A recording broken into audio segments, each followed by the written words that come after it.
Huminto sa gilid ng kalsada ang dalawang lalaking yan sa Kanaynay Road, Barangay Manuyo 2 sa Las Piñas City pasado alas 7 kagabi.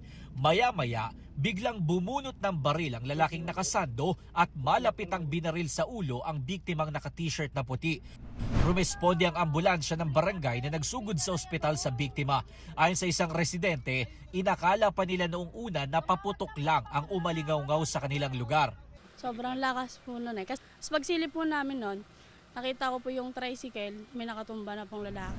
Ilang minuto bago ang pamamaril, nakuhanan pa sa CCTV na napadaan sa tapat ng satellite office ng barangay ang sospek at biktima. Pumunta kaagad kami sa police station, tapos dumiretso kami doon. Dito ang tama, tapos lumubo rito.